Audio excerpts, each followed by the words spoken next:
Hi guys, so ito, mumukbang natin tong santol. Ito yung dala-dala natin galing din ng Bataan. Alam nyo guys, dun sa puno, nakakuha kami ng mga green pa na santol. Pero, yung expected namin na maasim, hindi po. Sobrang tamis niya, kaya expected ko to ng tamis siya. Tara, yan, nakadalawa na ako.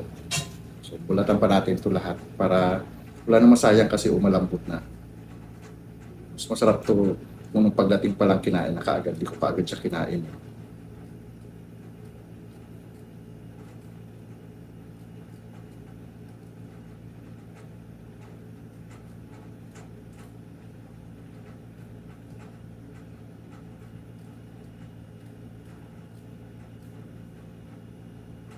Di ba? Hirap magbalat.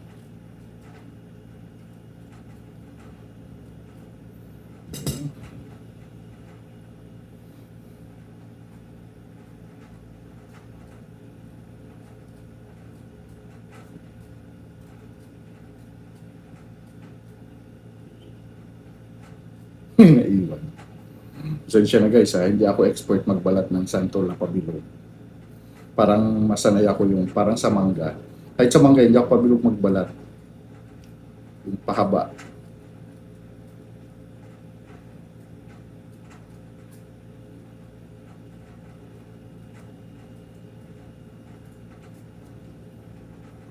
Guys. Ito pa. Ubusin na natin.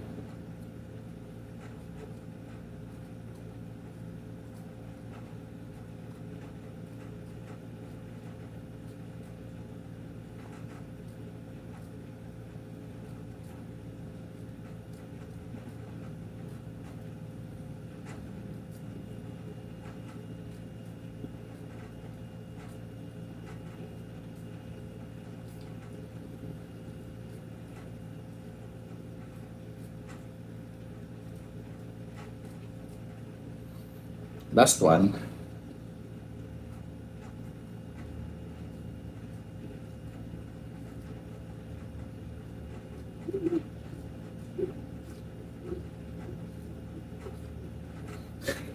Di talaga siya nakikisama sa pagbalat eh, oh.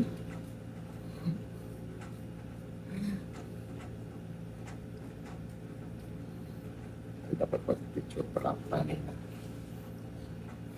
Hawak ko yung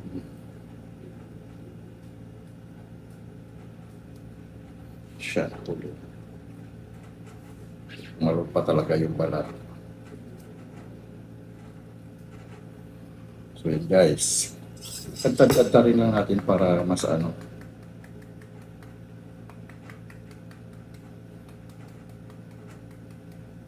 Diba? Lalaway na ba kayo? Ah. Maya, konting control. Ako nga, minamadali ko na eh.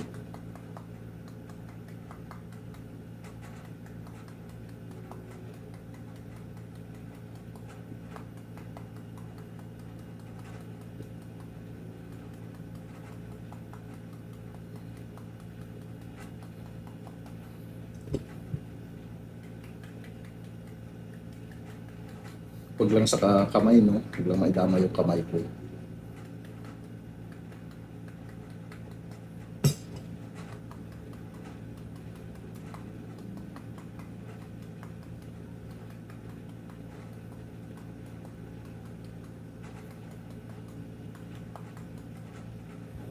Okay, last one.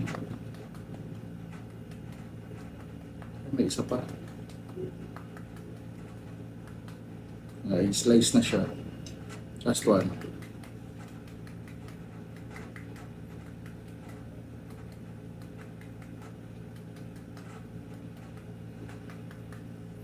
Okay. And then, ngayon naman, asin. Konti lang. At sili.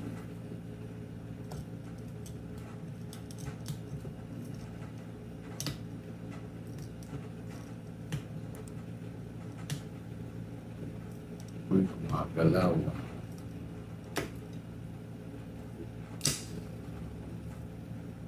So, isa lang muna.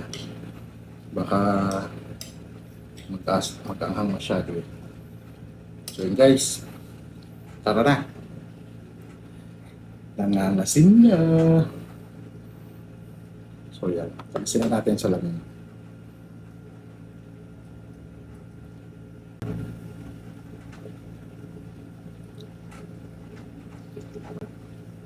Hmm.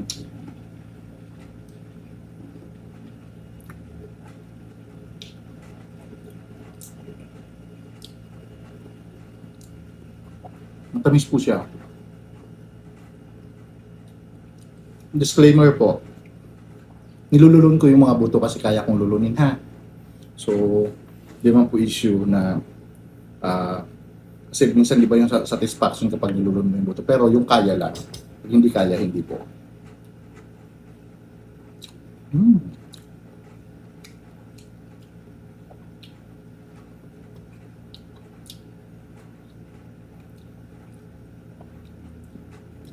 Anghang ng konti yung asin.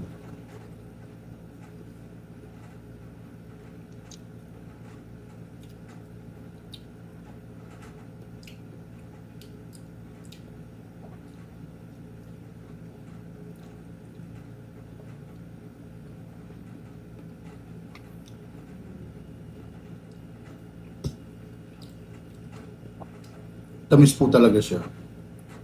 Hindi mo siya kararamdaman ng ang medyo maano yung balat. Pero yung buto niya, no comment.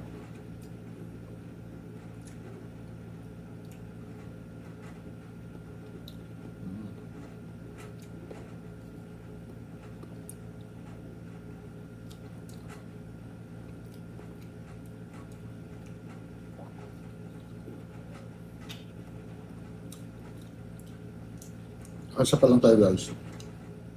Pangalawa. Maliit. May balat pa. Diba? Di maayos pagkakabalat natin. Again. Diba?